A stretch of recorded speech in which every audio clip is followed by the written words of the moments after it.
Hello everyone, and welcome back for another RGB RPG's DM prep guide.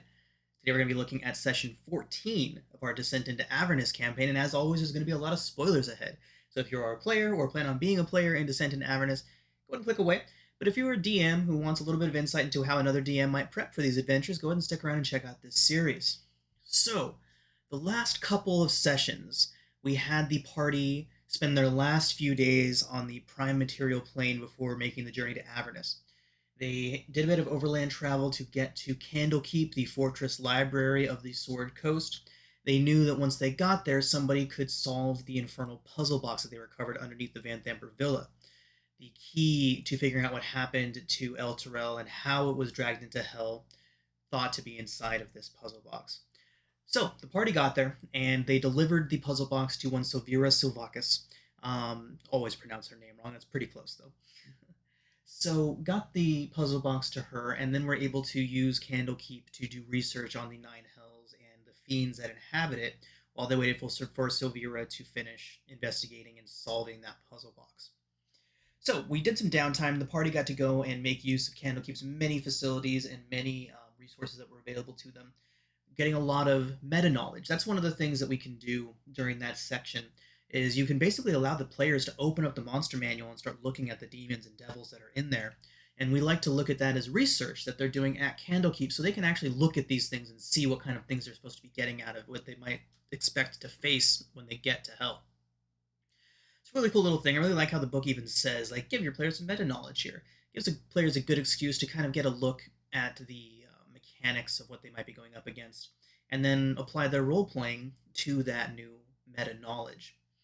So yeah, so they spent some days in Candlekeep, and Silvira was able to open that puzzle box and let them know that Thavius Krieg did in fact sign a deal with the Archdevil Zariel, granting them protection of the companion, that second sun that hovered over Elturel, for a time of 50 years, at the end of which everyone under the light of that device would be dragged down into Avernus and bound to serve Zariel in the Nine Hells.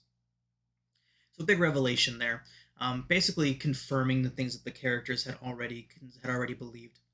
And after all of that, Silvira lets the party know that she knows someone who can get them to a specific point in the Nine Hells, and just so happens that individual does have an old friend of Silvira's that may be of some assistance to the party. So from Candlekeep, the party sets off to a tower out in the sea west of Candlekeep, the Tower of One Traxigor. Now, Traxigor is one of my all-time favorite NPCs. He is a wizard who permanently polymorphed himself into a sea otter, because why the hell wouldn't he? So there's just this little sea otter running around in a bright red cassock, and amazing NPC. I love role playing him. My players always seem to love that guy. So, and what's more important about this whole situation is that Traxigor introduces the party to Lulu. Lulu is a holyphant, a little golden elephant that flies around on feathery wings and basically shoots sparkles out her ass. She has several abilities that allow her to use her trumpet, her trunk, to produce magical effects and create blasting effects and things like that. And one of them is actually glitter. So Lulu's a great character. She's an excellent contrast to the desperation and the hopelessness of hell. She is relentlessly optimistic and relentlessly positive. And the reason that Lulu comes important into this whole situation is because she was Zariel's mount. She is a good friend to Zariel, or was. Lulu would say that she still is. But she was a great friend to Zariel and was with Zariel when she was corrupted. Lulu knows lots of things, or knew lots of things, before her memory was devastated by an unfortunate drop into the river Styx. But but yeah, Lulu provides a lot of things to this adventure. There's some guides that say you can just leave Lulu out. I mean, you could do that if you really want to just super triple double down on the hopelessness of Avernus and not have any relent to that. I could see some parties enjoying that, but I really like the levity that Lulu brings to the situation. And the contrast between Lulu and Gargoth the Hidden Lord, that pit fiend trapped inside of the shield they recovered for the Van Thamper Villa, is amazing.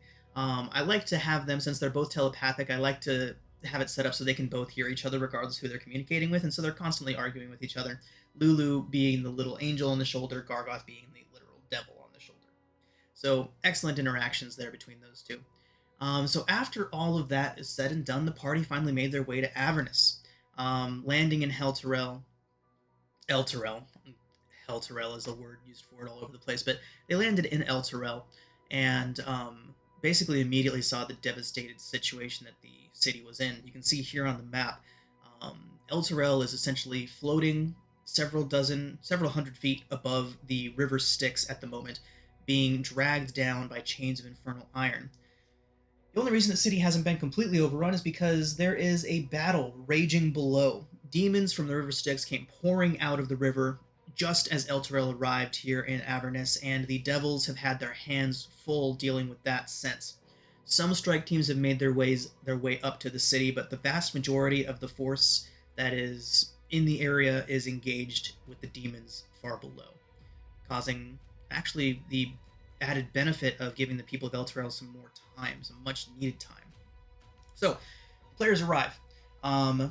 There is several random encounters that are provided with the book, several more available online for the journey between noted points on this map. You can see where the characters arrived, and anytime that they move from named location to named location, we should always... The book says to roll. I just like to throw the encounters in there because some of the encounters are really cool, and I happen to have a party that really likes combat. So, encounters between each named location, roll on the chart to see which one of those encounters you get. But once they arrive here, Rhea tells them that they need to get to the High Hall Cathedral. It is the most likely place for any organized defense to be launched in the city, and so the party begins to make their way there.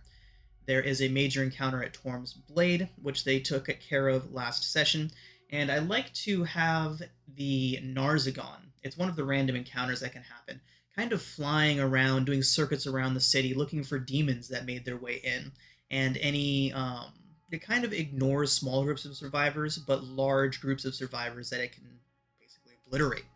So I like to put that up there. Any player that is experienced with D&D knows that a Narzagon is far beyond the capabilities of a party of level 5 characters. So it's just something that they realize, like, oh shit, there are some truly powerful beings that are here and that we need to watch out for and not get caught by. So after all of that, after the bridge, we get into what we're doing today. So let's take a look at that. Right, so we have a few things going on today. We have a little bit more about Layden. We got a full backstory from him. I'll be adding that in shortly. We need to dive into what Anacola is looking for. There is something in the city that they need, that they are looking for. So whatever Anacola is looking for, my intention is to have had it picked up and taken away by a devil somewhere, giving Anacola the motivation to continue searching through Avernus for whatever this might have been done. There are several hags here. Anacola's backstory intrinsically ties her to hags. So that is one of the big things that we're getting into once we get back down here. Kroll, of course, is going to have some major backstory tie-ins coming up soon because of his former involvement in El Terrell. He may even be seeing people that he knows that are survivors or possibly killed. So yeah, those are the backstory things we got going on. The main objective of this session is to get to the High Hall Cathedral and figure out where the survivors are. So we have our keys. We have a random encounter between the bridge and the High Hall. We talked about that. So when the players arrive at the High Hall, it's pretty clear that a battle has just happened there. A battle that did not go very well for the survivors. There are bodies everywhere and not that many fiendish bodies left for them to see that. Yeah, that'll basically show them that the battle was fought here and the survivors of the cathedral did appear to have lost this battle. The White Abishai, who launched the attack on the cathedral, is still wandering around in there. It's going to be a major encounter. The main encounter that the players have to face while they're here in the cathedral is that White Abishai, a cult fanatic, and several cultists that are accompanying them. There's a couple of people that survived the attack. A druid who provides a nice little scare moment when the players are going through bodies and everything. One of them opens their eyes. This person is still alive, and that individual can help them figure out what happened to the other survivors and tell them that, hey, they went below. There is some sort of a hatch, some sort of a secret entrance to the catacombs below, here on the main level. and that will lead the players to being able to find that. I have a really good map for this. I got this off of a DM's Guild supplement, along with a lot of the other maps I'm using for this adventure.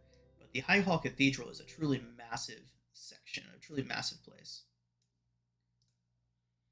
So, this is the High Hall Cathedral. It is huge. It is a massive space. And essentially, we have several different encounters that are provided by the book that can happen in here. The White Abishai is the one that I chose to highlight for this adventure. But there are also the 3 hellhounds that guard the gate. They do make it difficult to simply just walk in.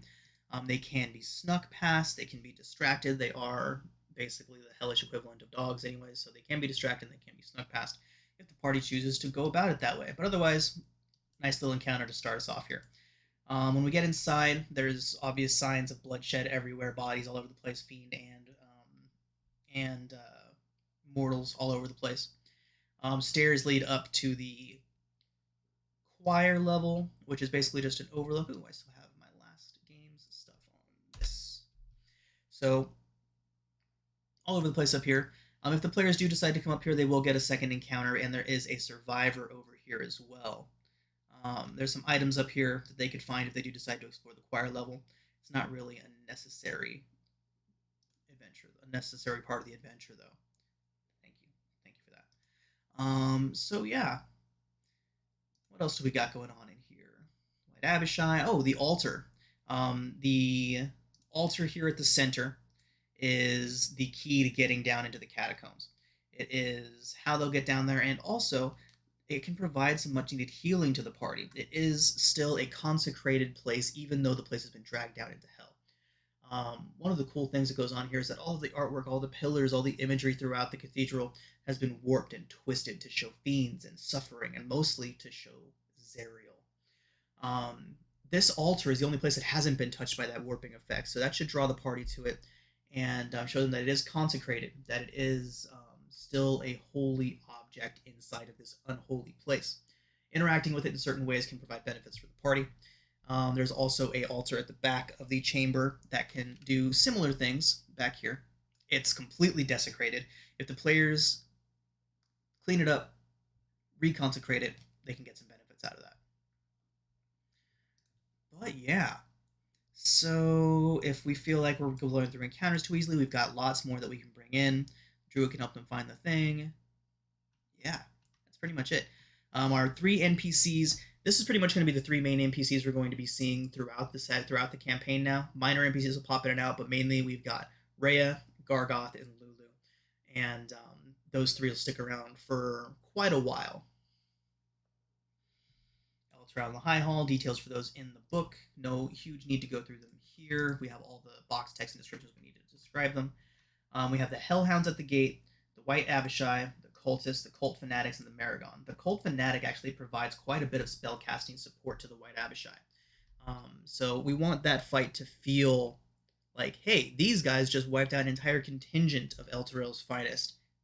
How well can you do against them? We really want them to feel that. There's a pair of +1 leathers upstairs the players can find, as well as some random things thrown about here and there. But yeah, that's pretty much it for this session. Lots of encounters, so there's not really a whole huge amount of main plot progression for this session, but we do get a good idea of what the players will be up against now that they're in hell. So, as of right now, players need to get to the High Hall. Once they're at the High Hall, they'll find out where Older's at, and they need to go rescue him. Once they do that, they'll figure out how to get to the surface and what needs to be done from there. So, yeah.